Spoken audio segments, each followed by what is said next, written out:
Iran's new president has promised to bring changes at home and engage leaders abroad.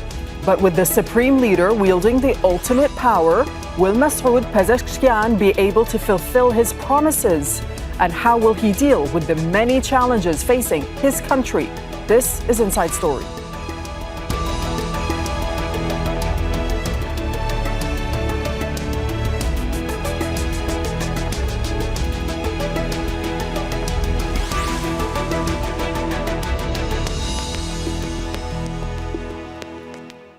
Hello and welcome to the program. I'm Dareen Abughaida. Iran has elected a new president. Masoud Pezeshkian has been described by many as a moderate candidate who's been promising social reforms and engagement with the West. But in the Iranian system, it's the supreme leader, not the president, who has the final say. So, will Pezeshkian's election bring any shift in policy? And how will he deal with the many economic and political challenges facing Iran?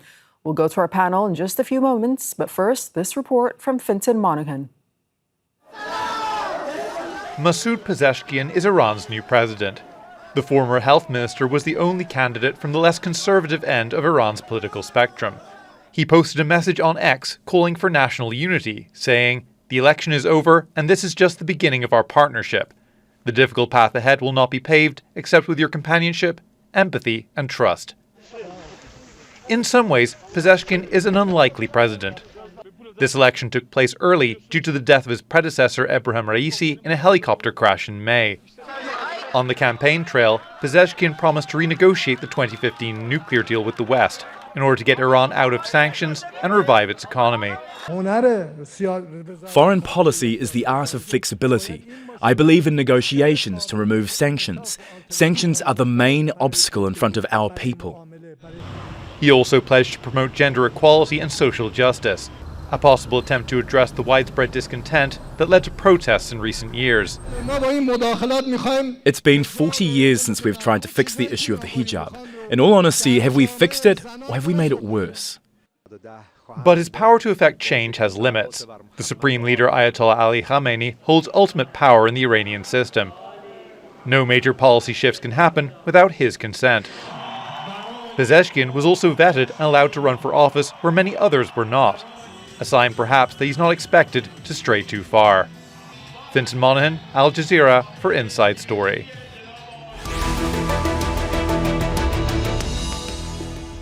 Okay, we can now bring in our guest. Joining us from Tehran is Dr. Foad Izadi, who's the head of the American Studies Department at the University of Tehran, and he's also a specialist in U.S.-Iran-related issues. Joining us from London is Roxane Farmanfarmaian, a lecturer in modern Middle East politics at the University of Cambridge and a specialist in Middle East security.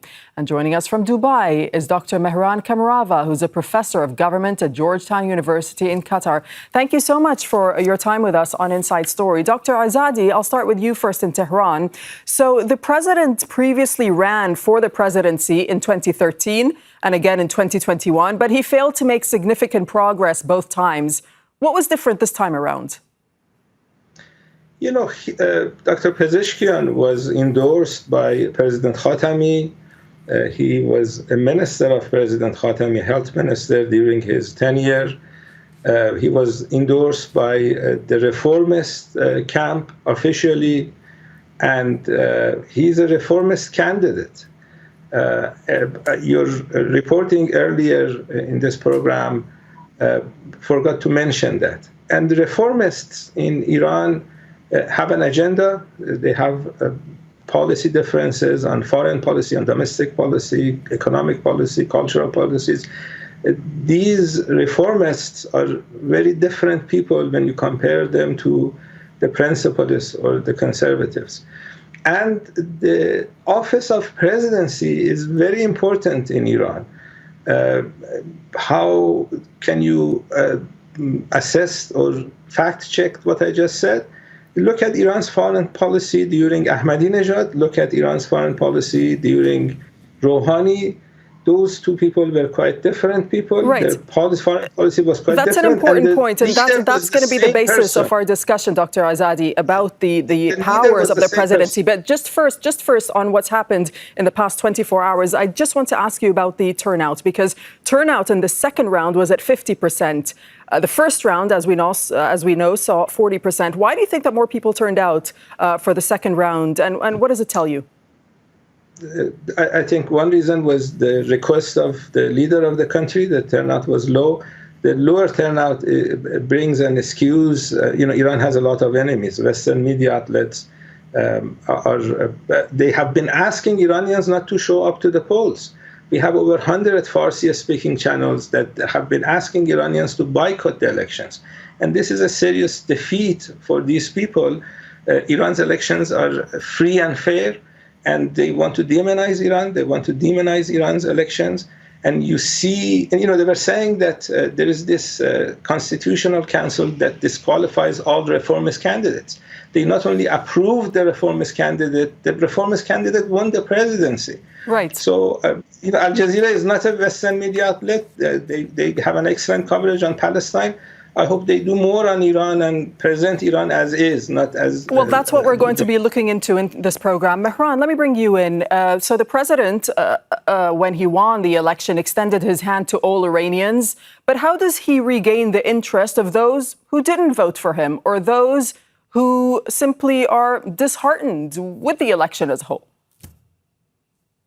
After 2021, we see the Iranian political system suffer from a serious legitimacy crisis. 2021 featured the lowest voter turnout in the history of the Islamic Republic.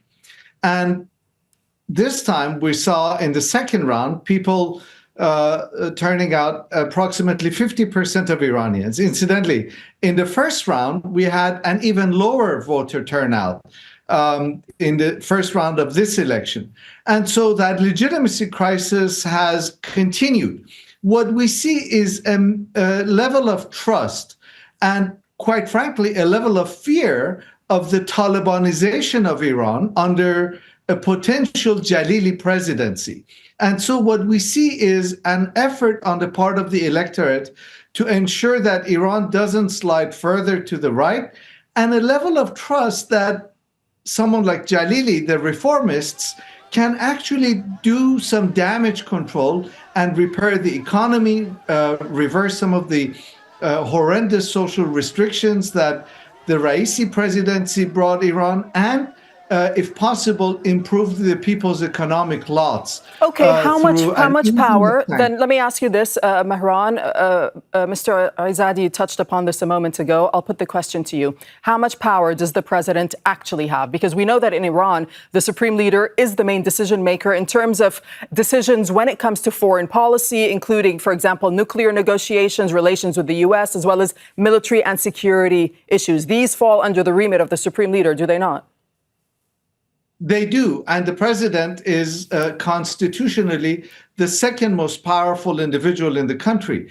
And what we see is that the president, if the president is able to create a consensus among the different institutions and factions of the state, in the same way, for example, that Rouhani did with the Revolutionary Guards, the parliament, the technocratic core of the bureaucracy, then they can convince the supreme leader that, for example, negotiations with the West or European Union are in Iran's interest, at least discussion of removing sanctions is in Iran's interest, and the supreme leader can be extremely pragmatic if he wants to be. So I don't think the president is powerless and can really influence the tenor of Iranian politics under certain circumstances. Okay, let's bring in Roxane. Do you agree with that sentiment? And is it fair to say, Roxane, that the office of the president has a significant role in setting domestic policy specifically, and especially economic matters? Yes, I do agree with this, because I think we've seen every president place his mark upon the role and upon the direction of Iran under his period in office. And so I think that although, of course, the ultimate decision is with the supreme leader in his office, the president can change the discourse, can introduce a number of new approaches, both foreign policy-wise and domestic. And I see that the current newly elected president has put forth several options in this way. He has not overextended. He has not made wild promises.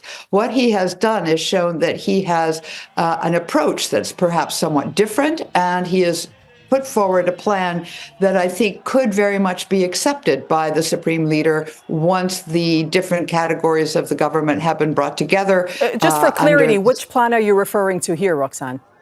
So the economic and the social, he's actually made a quite a clear statement that he's not planning on affecting the political mechanics. But what he's hoping to do, I think, is to improve the economy through negotiations and less isolation with the West. And he's also appealing to several groups within the population itself in terms of, for example, reducing the restrictions on internet use and the restrictions on hijab use, all of which apply to a very wide swath of the population. On the other hand, it is certainly true that he will be facing a very hard-line conservative parliament, and his first test probably will be trying to get ministerial appointments through a parliament that may not be very open to some of his suggestions. Okay, let's bring in the view from Tehran. Fadia Izadi, so domestically, how big a challenge do you think it's going to be for the president to bring about these changes that he's spoken of? And in your opinion, which issues do you expect him to take on first? You know, he was supposed to have a press conference today. The press conference was canceled. We don't know why. Maybe it's because the election just finished last night. He's going to have to deliver on the promises that he has made, and he is going to try to have all his ministers, the people that he wants, to get the approval from the parliament. You know, this is how Iran's constitution works. Generally, the parliament, even if the majority of the members belong to another party, they generally believe that the president should be able to work with the people that he wants. And this is what Mr. Pezeshkian is doing as we speak. I think he's making a list of his ministers. He's talking to the parliament leaders, Iranian parliament leaders, to make sure that these people get enough vote.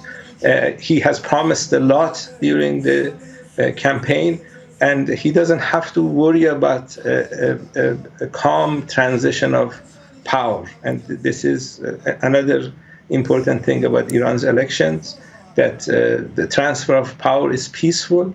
I teach American studies at the University of Tehran. We remember what happened in the United States in 2020. We haven't had that problem for a while. So I think Mr. Pezeshkian is going to want to make sure that within the few months of his presidency, at least some of the promises that he has made, he has been able to deliver.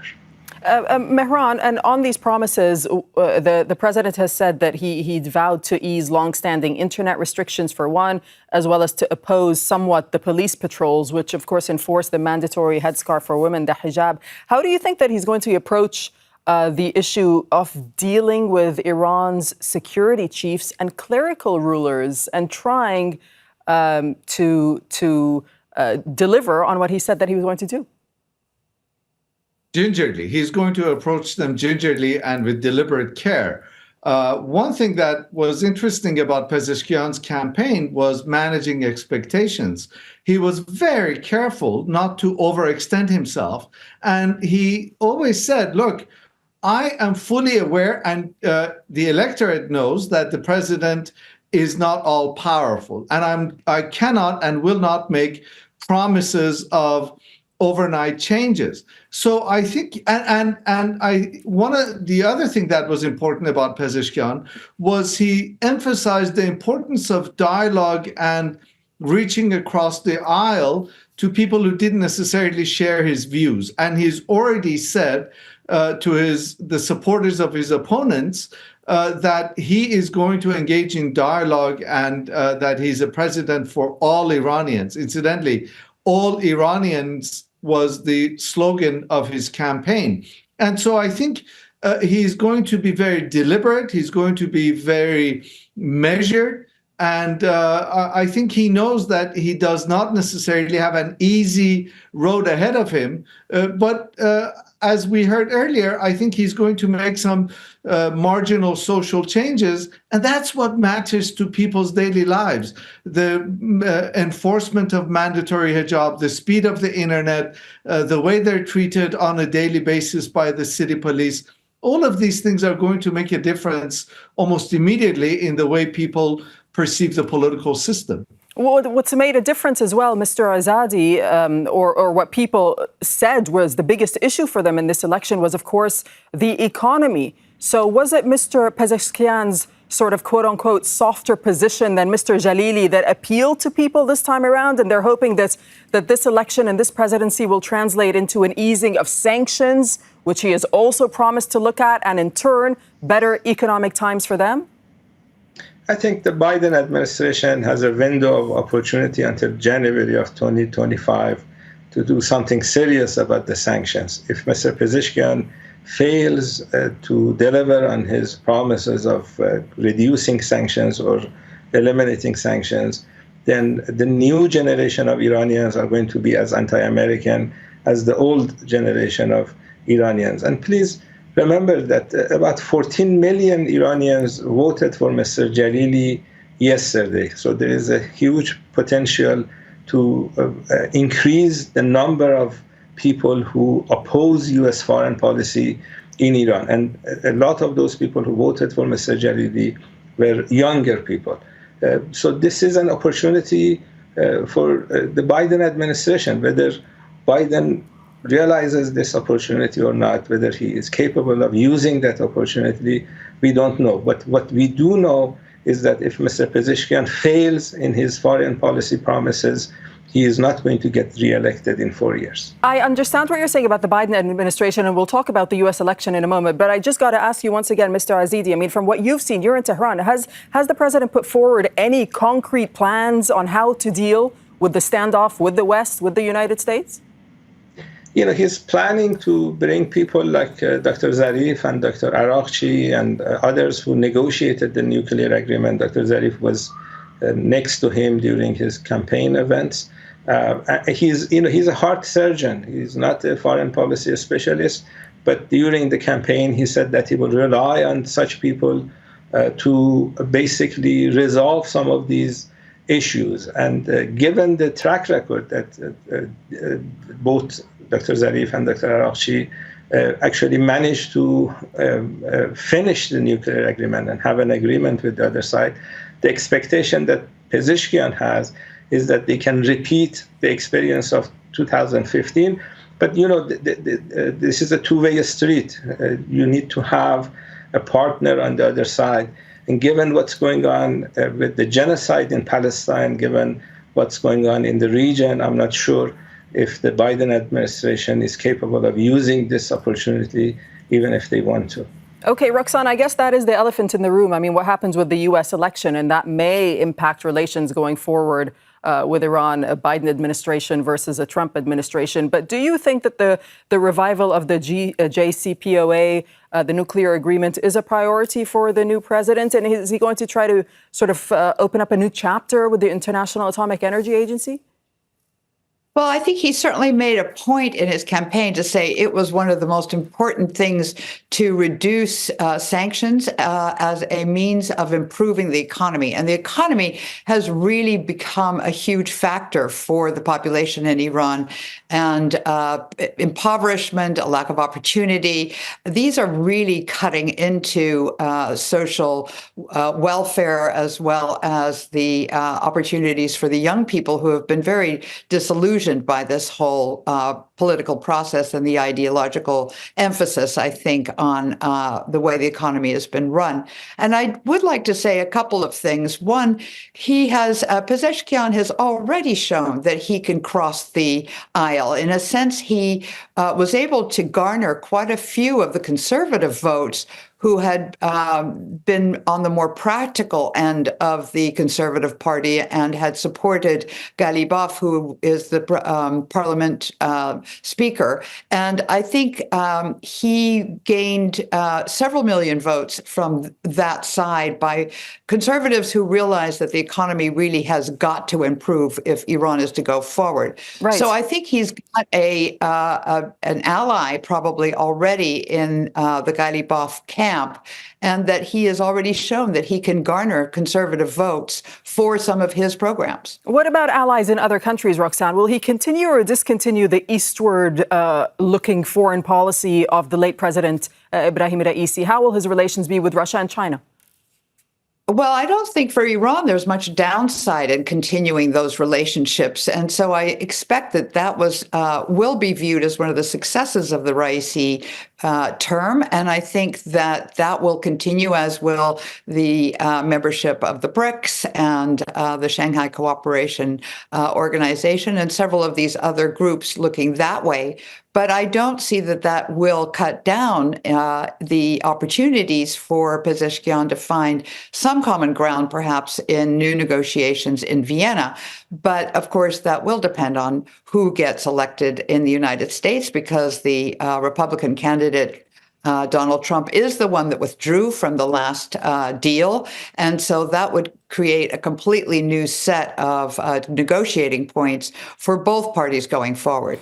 Okay, Mehran, I mean, you speak to us from Dubai. How do you think the president is going to deal with sort of Gulf relations, neighbors in the region? And also, what about what's known as the axis of resistance? I suppose I know Mr. Izadi from Tehran will say he definitely expects continuity when it comes to the support of groups like Hamas and Hezbollah in Yemen and the resistance in Iraq. What do you think?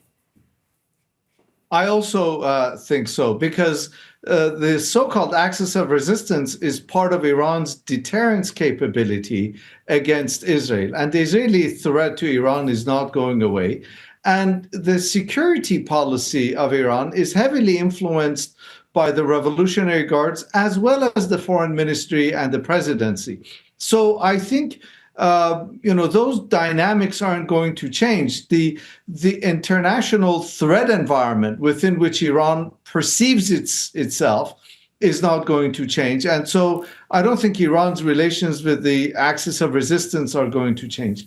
Interestingly, Pezeshkian has already come out and said that there's absolutely no reason for his administration to change the rapprochement with Saudi Arabia, with Azerbaijan, and with Iran's other neighbors. And so I think the good neighborly relations that Raisi formalized, in addition to the so-called Look East policy, will continue, as will the close relationship and coordination with groups like Hamas or the militia in Iraq or other groups, Hezbollah in Lebanon and others.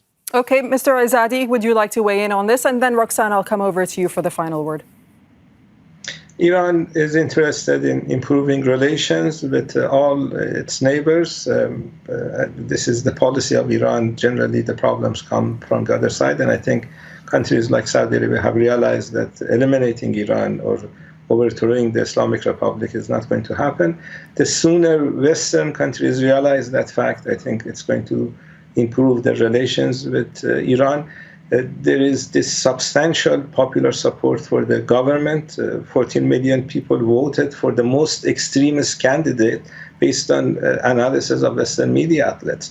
And the other people who participated in election that resulted in Pezeshkian's win also support a lot of these foreign policy goals, because this is what Pezeshkian said during campaign. So realizing that Iran's government has a legitimate interest in this part of the world, and realizing that the government has a very serious popular backing will help policymakers in this part of the world and outside this region basically use the potential that Iran has and have a situation where both sides can benefit.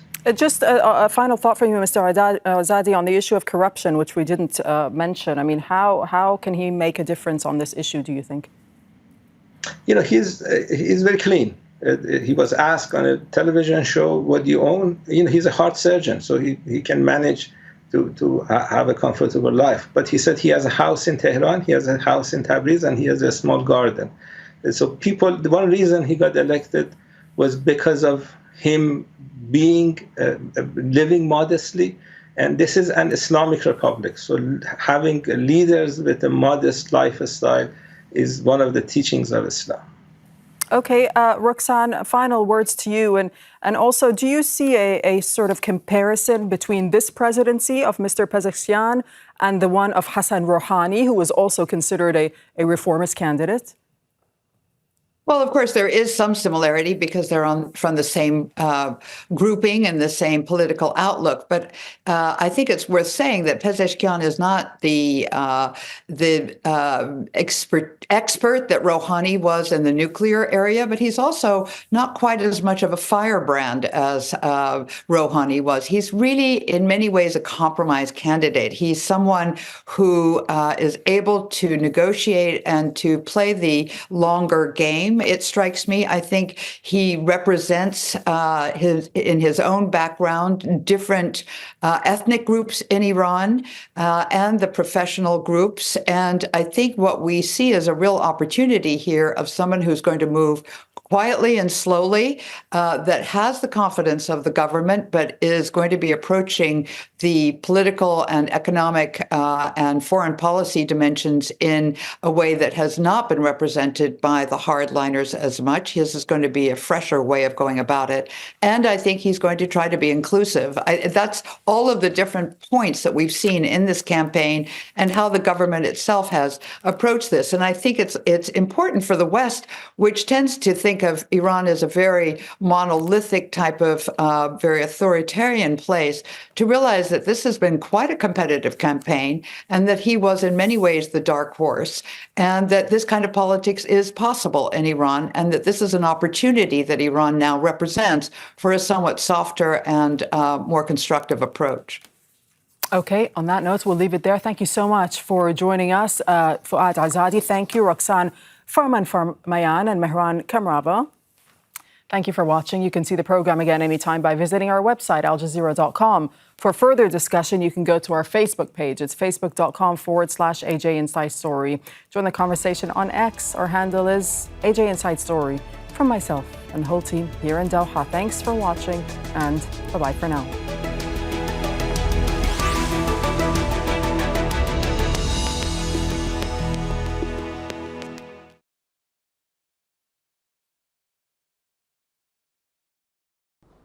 Make sure to subscribe to our channel to get the latest news from Al Jazeera.